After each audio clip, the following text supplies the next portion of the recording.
Bon, faut qu'on parle.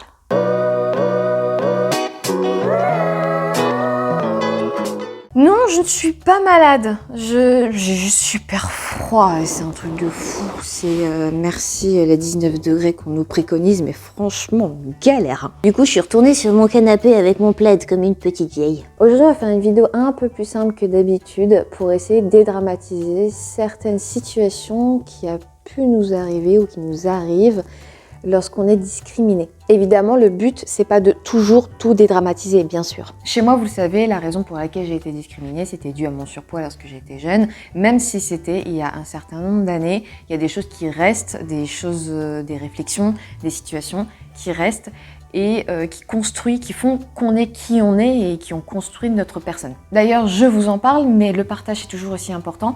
Donc, si jamais vous avez quelque chose à partager sur la discrimination qui vous est arrivée ou qui est arrivée à quelqu'un que vous connaissez, n'hésitez pas à les mettre en commentaire.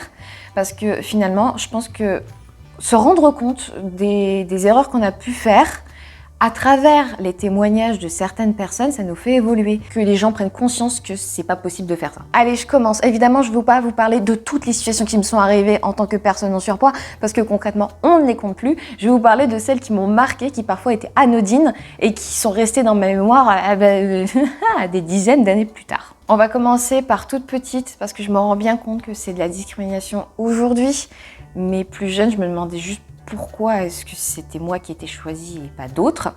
C'est-à-dire que je faisais beaucoup de danse quand j'étais petite, j'adorais ça, je faisais autant du classique que du modern jazz, que voilà, c'est tout, c'était déjà assez prenant dans la vie.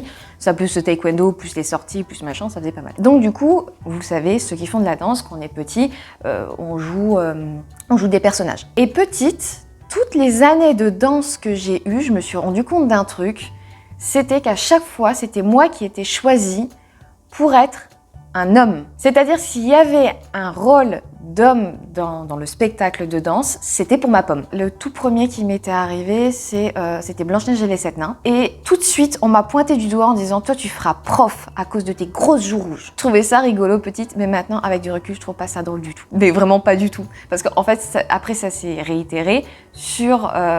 on devait faire les 1001 nuits et danser, donc voilà, il y avait les femmes et les hommes. Donc on devait choisir des filles qui faisaient des hommes et des filles qui faisaient des filles. Et là, à chaque fois que j'ai demandé est-ce que je pourrais être une fille, et je l'ai demandé plusieurs fois hein, durant la séance d'entraînement, de répétition, est-ce que je peux faire une fille? On m'a dit non, tu feras un homme, tu feras un homme, tu feras un homme. C'était même pas possible dans leur tête que je fasse autre chose qu'un homme, étant donné que j'étais bien plus corpulente que les autres petites filles. Donc forcément, ça faisait plus féminin une petite fille toute svelte plutôt qu'une petite fille pas toute svelte. Mais encore, ça s'arrête pas là. C'est-à-dire que y avait eu un autre truc, je sais plus ce que c'était. C'était une comédie musicale à faire en camp de vacances. Et encore une fois, dans cette comédie musicale, il fallait choisir un sultan. Il y avait des garçons. Hein. Mais dans l'esprit de l'animateur, le sultan devait être gros. Pourquoi? Pour l'opulence? Enfin, bref, mais en attendant, c'est tombé sur qui? C'est tombé sur Bibi. Qui a fait le père de la princesse? C'était moi. Ils me l'ont fait comprendre sans me le dire, mais même plus jeune, j'avais très bien compris que c'était à cause de ça. C'est-à-dire que je me faisais pas des films. Donc en fait, toutes mes années de danse, ça a toujours été moi le mec, sauf une fois ou deux. À la rigueur, où de toute façon il n'y avait pas de genre à avoir, on ne faisait que danser, mais 2 ans, hein, j'arrive pas à m'en défaire de ce truc. Ça, c'était les premières marques de discrimination dont j'ai été victime plus petite. Et les gens pourraient penser qu'on s'en rend pas compte, je peux vous assurer à 100%, j'avais très bien compris pourquoi on me mettait dans tel ou tel personnage pour des spectacles, pour de la danse, pour des comédies musicales, que dans le rôle d'une jeune princesse toute mimi, quoi. C'était dans l'esprit des gens, c'était pas possible que je sois la jeune princesse toute mimi. Je comprends bien que pour des adultes, on ait une certaine vision qui a été modelée par nos aïeux, qui nous ont transmis ça d'ailleurs au passage, sur l'image d'une princesse, d'une jolie fille, mais dans l'esprit d'une petite fille, elle veut rêver. Elle veut rêver. Il ne faut pas prendre en compte ce qu'elle est, parce qu'elle ne se rend pas forcément compte, pas toutes du moins, mais il faut vraiment faites-la rêver, cette gamine. Donc si jamais il y a un prof de sport, un prof de théâtre, quoique le théâtre, on m'a moins discriminé, mine de rien. J'en ai fait et on a beaucoup moins discriminé. Prof de danse, faites des comédies musicales, peu importe. Prenez les enfants en fonction de leur talent, à la rigueur, mais certainement pas de leur physique. Et ça compte pour tout. C'est-à-dire que si le petit Nicolas a envie d'être la princesse, donnez-lui une chance. Peut-être qu'il sera bien plus gracieux que Cindy. Vous en savez rien du tout. Si jamais vous entendez un bruit de fond, c'est la clim qui essaye de jauger entre le 19 pas 19 degrés. Poursuivre dans les situations discriminantes, celle-ci m'a fait beaucoup de mal et aujourd'hui, j'en veux encore beaucoup à la personne en question. Parce que c'était purement et simplement dégueulasse. C'était quelques années plus tard et j'avais pris pas mal de poids et j'avais commencé à arrêter les activités sportives. Et ma mère a vraiment voulu que je me réinscrive à un club de sport. Et il se trouve que malgré ma honte de me retrouver en maillot de bain, j'étais quand même très bonne nageuse. Et donc j'ai dit à maman, attends, je vais faire de la natation. Étant donné qu'à cette époque-là, j'avais 10 ans, voilà. Et on va du coup à la piscine municipale où il y avait un club de natation pour les jeunes. Et on demande à voir si je peux intégrer. Et le mec me regarde de haut en bas et il me dit tu sais nager ? Je lui fais oui, je sais nager. Il me fait bon, on va faire des tests pour voir si tu sais réellement nager. Donc tu fais tout ce que à peu près tu connais, tu me montres comment tu fais. Moi je lui montre, c'est-à-dire le dos crawlé, la brasse, le crawl, enfin voilà tout ça. Et je m'en sors bien, je le sais, parce que j'étais bonne. Je finis mon truc et je vois qu'il me fixait quand même. Et puis il me dit mais tu sais pas faire le papillon ? C'est-à-dire qu'on m'a pas demandé de faire le papillon en fait. C'est vrai que ça m'était complètement sorti de la tête. Et du coup non, je dis non, bêtement, je dis non. Et Hélène dit non, ça va pas être possible parce que nous, on a des petites qui sont là depuis des années, qui vous comprenez, c'est vraiment de la compétition, on a besoin de personnes OP en gros, voilà. Et what ? Sérieusement ? Mais surtout qu'il me fixait. Autant il m'aurait pas fixé, mais vraiment il me fixait. Alors j'ai très bien compris. C'était tellement discriminant et humiliant. C'est-à-dire que j'ai 10 ans, j'en ai pas 17. Je peux apprendre encore. Il se passe quoi là ? Et il nous a vraiment expédiés hyper rapidement. Et je me sentais pas bien. Je me sentais pas bien du tout. C'est dingue quand même l'impact que ça peut avoir sur les enfants parce que sachez qu'après ça, je n'ai plus du tout été dans un club de sport. Ça m'a complètement flingué mon mental. Donc quand on dit oui, les personnes en surpoids, il faudrait qu'elles fassent du sport et tout, commencez par éviter de les discriminer lorsqu'elles veulent s'inscrire dans un club de sport. Et là, on en reparle. Bon ok, c'est pas drôle, on va quand même passer à une situation qui est très honteuse, mais dont je rigole beaucoup aujourd'hui. C'est encore une situation de sport, forcément. Accrobranche. Des années plus tard, là j'avais commencé à arriver à un pic de surpoids qui était celui d'un homme d'un mètre 4, de mètre 10. Je faisais de l'acrobranche déjà depuis un petit moment, comme tous les jeunes, on a fait plein de sorties acrobranche et tout.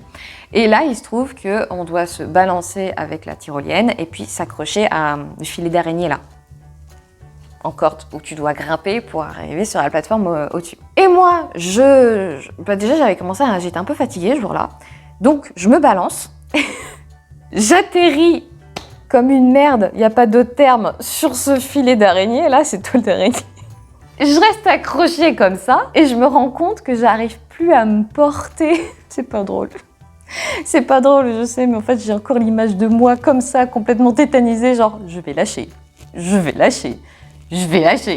Et il se trouve que j'ai essayé de monter, grosse erreur, parce qu'au moment où j'ai essayé de monter, j'ai lâché. Donc le harnais me suspend, moi avec mon espèce de truc qui te suspend, tu vois. Et je me balance, mais vraiment de façon très pâteau. Un éléphant qui se balançait sur une toile d'araignée. La musique. C'est pas drôle, mais c'est tellement ça. L'image est tellement belle. C'était vraiment un éléphant qui se balançait sur une toile d'araignée, quoi. On a droit d'en rire de temps en temps, vraiment, quand c'est nous qui le faisons pour nous-mêmes. Et donc, il y a le responsable, parce qu'on appelle le responsable parce que je suis suspendue, je ne peux plus rien faire. Et là, il s'arrête, il me regarde, il se retourne et il dit « Bon, va me falloir 2 gros gaillards avec moi, bien fort, parce qu'on va devoir sortir quelqu'un. » C'était pour moi. Et moi, j'étais là, en train de me balancer, en train de le regarder, je m'en pas été là, en train de le regarder avec une honte monumentale et en train d'avoir cette sensation d'être déchargée comme une palette. Si vous savez, les palettes de marchandises là qui sont impossibles à soulever. Et de voir des déménageurs, mais ils se sont pris à 3 réellement pour me faire sortir. Ah la honte. Bon, alors je peux pas lui en vouloir parce qu'il fallait effectivement des gaillards pour... des bons gaillards ou des bonnes gaillardes, on sait pas.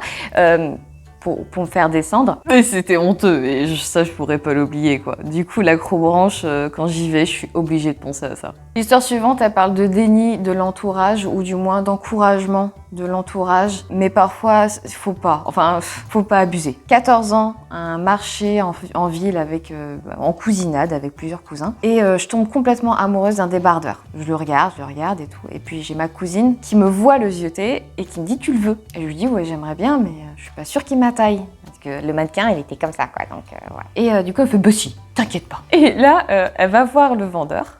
Et puis elle lui dit, vous avez la plus grande taille, c'est quoi? Il fait, non mais c'est taille unique. D'ailleurs, taille unique. Unique pour qui? Pourquoi? Enfin, non, je suis désolée, mais non. Enfin, bref. Et donc du coup, il lui dit, non mais c'est pas grave, on va essayer. Et là, pareil, le vendeur, il me regarde, il fait, c'est pour elle. Elle fait, oui, c'est pour elle, donnez-moi un t-shirt, on va lui faire rentrer. Et là, il se baisse un peu et puis il fait, je l'entends, hein, bien sûr je l'entends. Il fait, ça rentrera pas en fait.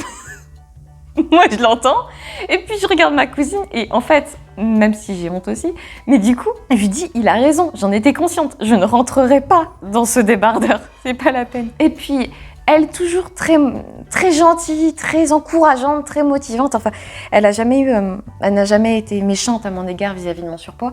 Elle me dit, mais si, t'inquiète pas. Et puis, elle le prend... Elle me l'enfonce de force.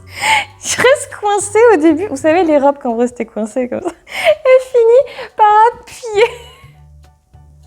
Je reste comme ça. Et puis elle fait voilà. Tu vois que ça te va. J'ai fini par le prendre. Alors oui, avec le temps, et c'est détendu. Mais quand vous encouragez votre famille, votre entourage vis-à-vis d'un de ces handicaps, ne soyez pas dans le déni non plus, parce que ça fait des situations drôles.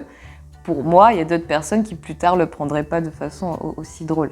Voilà, chacun son humour et sa façon de voir les choses. Donc, allez-y mollo. Ne stigmatisez pas, mais ne niez pas pour autant. Ça ne sert à rien. Donc, comme vous pouvez le voir, effectivement, j'en rigole aujourd'hui, mais si aujourd'hui j'en rigole et que je m'en souviens alors que c'était il y a vraiment très longtemps, c'est bien que sur le moment, ça m'a choquée, blessée, que ça m'a marqué d'une certaine manière, parce qu'on ne pense pas faire mal, mais on fait mal.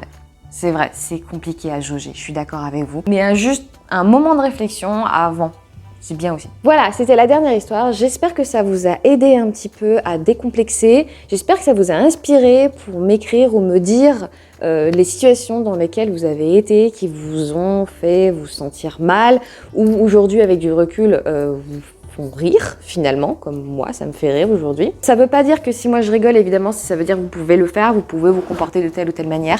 Non, ça veut juste dire que je relativise. Donc n'hésitez pas, vous, à votre tour, à m'écrire tout ça. J'ai hâte de le lire, comme d'habitude. J'ai hâte d'être choquée parce que je sais que je vais être choquée. Non, j'ai pas hâte d'être choquée, c'est juste que je sais que je vais être choquée par certaines de vos situations. Donc voilà. Et si jamais vous voulez une deuxième séance de story time sur les horreurs qui ont pu m'arriver et de façon un peu plus dure par rapport à mon surpoids, n'hésitez pas à me le dire non plus. Je le ferai sans problème. Mais en attendant, n'oubliez pas d'appuyer sur le petit pouce bleu, de vous abonner et évidemment de me retrouver sur Instagram si jamais vous ne le faites pas encore. Je vous fais plein de bisous, je vous souhaite une très bonne semaine, un très bon week-end, une très bonne journée, une très bonne soirée, c'est vous qui voyez. Et je vous dis à la prochaine. Et le pire, c'est qu'à la fin, il fait crac l'éléphant, non? J'ai fait crac aussi du coup. C'est moi l'éléphant de la cantine.